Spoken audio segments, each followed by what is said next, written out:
Yo, this thing here, it says drink me. Help me! Help me! I mean, what's the worst that could happen? Whoa, what the fuck? Alright, maybe try again. Welcome to Drunk Disney Reviews. Today, we are doing Alice in Wonderland. 1951, the original, the OG. This is fun. This is a fun movie, man. Like, I don't know. It's just fucking amazing. I love this movie. It is fucking fantastic. So it's like, it starts out with like a shit ton of credits again, like, and it felt longer, right? It felt like the credits were a little bit longer this time. And I don't know if they did it on purpose. I don't know. They did it just to fuck with me, like fucking 60 years ago or 70 years ago, whatever, however fucking long ago, 70 years ago. They did it just to fuck with me.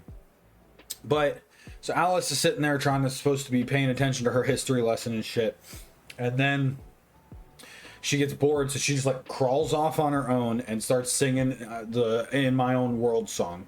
And honestly, like, for a Disney movie song, like, it's actually a pretty fucking good song. And it reminds me of like a song in a musical where I don't remember what it's specifically called, where they're like talking about their internal dialogue and that kind of stuff. But like, that's what it reminded me of like the song in a musical where they're sitting there talking about their own position in the world and everything. And it was really good. I really enjoyed it.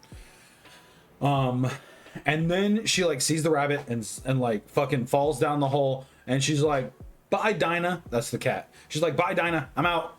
Fucking peace out, bro. And just dips out, right? And then she falls down the hole, and that's when the acid trip begins. She just starts falling. Her fucking dress just fucking catches her. And like, if we could harness that power, that would be fucking amazing. But obviously we can't do that. And then she just like falls into that room, and then she goes up to the fucking she sees the door, and the door's like, nah bitch, I'm too big. And she's like, all right, well cool, whatever. And then she does the drink me thing, and she gets really little bitty tiny. And then she goes up to the door and just like tries to do it, and just like honk, and he's just like, oops, I'm fucking locked, bitch, forgot the keys way the fuck up there on the table. And the table just like shows up, and then she fucking eats the thing and gets really big, and then she starts crying like crazy, and she gets the key, or no, she doesn't even get the key, because then she like eats the thing or drinks the thing again, and it gets really little tiny, and then like falls through, and like the dude swallows her and shit, right? Because all her tears make water and shit. And then like the dodo bird is fucking hilarious. I love that, where he's just like kind of going along, and they're just like, the mice and all the animals are just kind of floating along. It's a dodo bird fucking dope ass thing.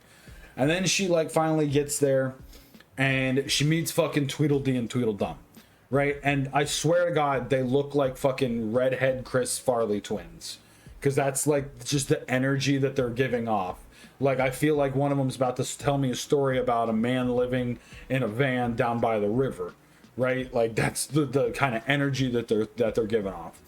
And then they tell the story of the Walrus and the Carpenter. And this is our first kind of like offshoot acid trip kind of thing.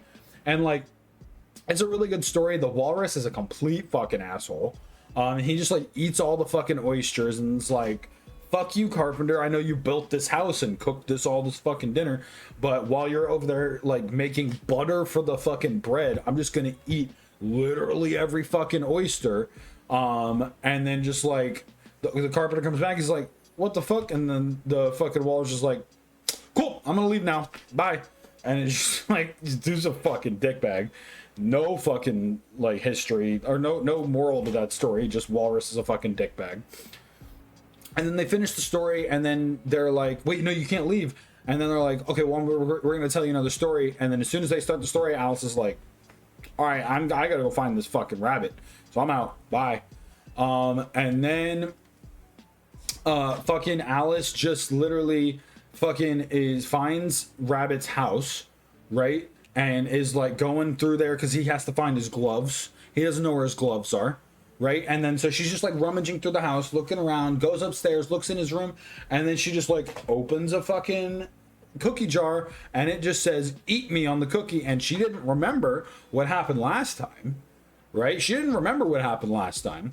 So she's like, fuck it, I'm gonna eat it. And then she eats it and then grows fucking big again.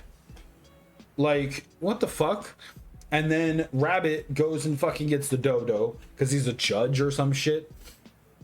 And he doesn't really fucking do anything. He's like, oh, that sucks. And he's like, you know what? You know what a good idea to do is, let's burn the fucking house down because that'll get rid of your giant problem. And Rabbit's like, yeah. Wait, what? Wait. And then she finally fucking gets out of the house. And even after she's gone, literally, he's just like, yep, we're going to burn this house down, and just like keeps fucking going. Right? Like, it makes no fucking sense whatsoever. And then she fucking goes and she's like running away, and then she like runs into all the flowers, right? She runs into all the flowers, and the flowers are really chill, and they're like, oh, we love you, you're great, you're a beautiful flower. And then she's like, they're like, welcome to the garden. And then they start singing Golden Afternoon, right? And again, amazing song for that. The only problem I have with that is how the fuck does Alice know the lyrics when it's time for her to join in? She doesn't fucking know. They are supposed to be literally singing a song for her. It's not like a situational thing. Like, how does she know the lyrics to that song? She doesn't fucking know. Like, how does she know? Whatever. And then the flowers are nice to her throughout the entire song. And then at the end, they're just like, wait a minute. You're not a plant. You're a weed. You're a weed. You need to go away. And they just fucking kick her out. And it's just like, what the fuck? And then she goes after the caterpillar, right? And she goes after the caterpillar, and like, the caterpillar's not really helpful. He's just like, who are you? That's it. That's all he says. And then they go back and forth a few times, and then that was it, right? And then she finds this mushroom where she can get bigger and smaller with the pieces, and she finally fucking realized, hey, maybe I might need this for later. So she like takes a piece and like puts it in her little pockets on her dress, which is dope as shit that she has pockets in her dress. I know that's like a big thing if you're dressed that has pockets. And she like takes them and puts them away in her little pockets, and then she just dips out, right? And then she meets the Cheshire Cat, and I honestly really love the Cheshire Cat as a character, as a whole. I love the Cheshire Cat. Now, one thing that I noticed is that when he's like appearing and disappearing, like the song that he's singing was like "'Twas Brillig and the Slithy Toads" and stuff. That is actually from the Jabberwocky. He's reciting lines from the Jabberwocky, which is a line from Alice Through the Looking Glass written by Lewis Carroll, which again I think is just a really cool little nod to the original story about all this. And I only know that because I had to like recite the Jabberwocky when I was in like middle school, and I had to memorize the entire thing and say it in front of the class. So like I just think that was really cool. That just a cool little detail that they put in there. And then like the best line in the entire movie, most everyone here is mad. Not the best line, it's the second best line probably. Most everyone here is mad. I love that. I always thought that the line was we're all mad down here. Because that was like kind of the famous line that everybody knew, is like, we're all mad down here. But it's not. It's most everyone here is mad. And I like that. It's cool to kind of, remember what the actual lines are and stuff. And then we get to the Mad Hatter Tea Party, which honestly is one of my favorite parts of the entire movie. They're all just fucking crazy and just completely wild. And then like I guess I forgot what an unbirthday is when they're talking about have very merry unbirthday. An unbirthday is literally just every other day that isn't your birthday. So like they're literally just celebrating the fact that it's not their birthday. There's 364 unbirthdays every year to your one birthday. Yeah, and then the best line of the entire fucking movie gets said in this by the Mad Hatter, and he says, and I wrote this down because I knew I was going to forget it. He said, "That's the thing. If you don't think, you shouldn't talk." And I was like, wow, like just amazing advice from somebody who's absolutely fucking insane. And it's just fantastic.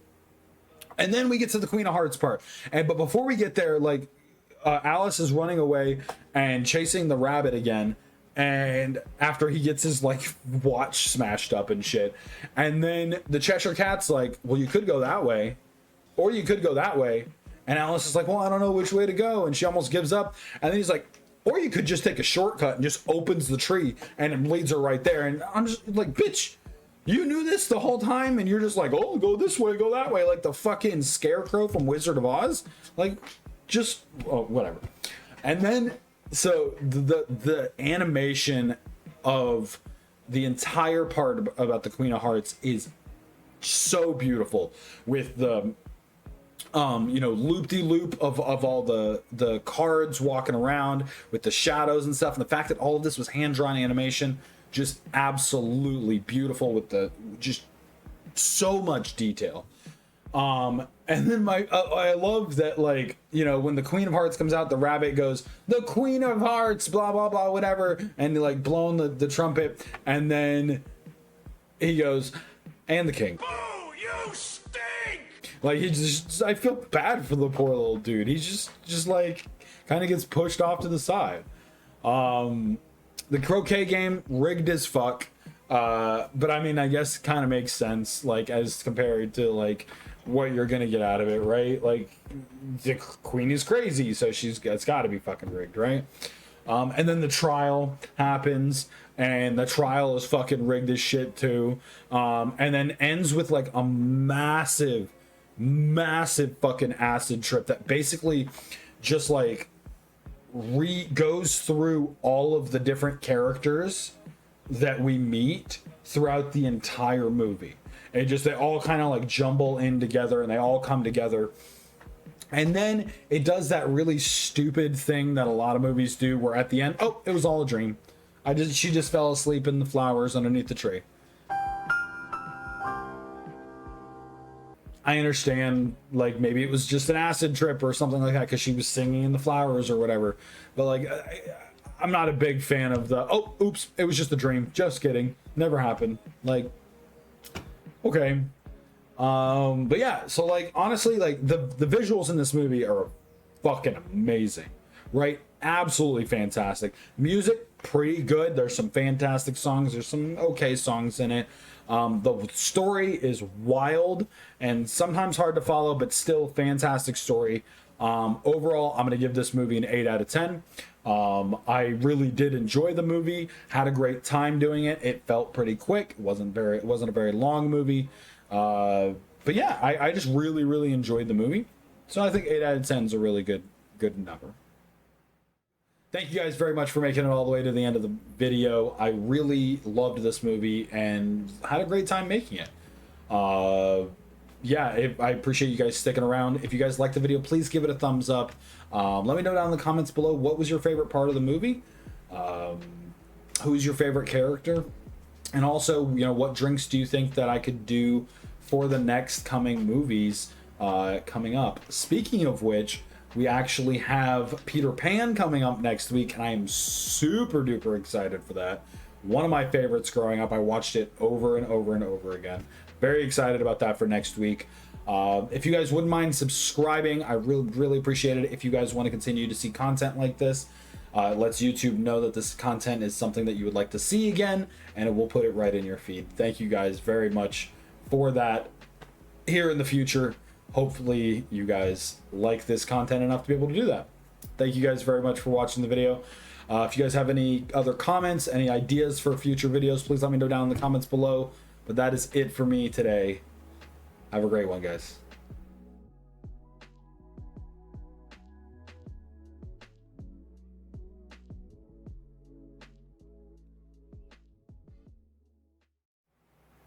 Duke, look at how good this looks.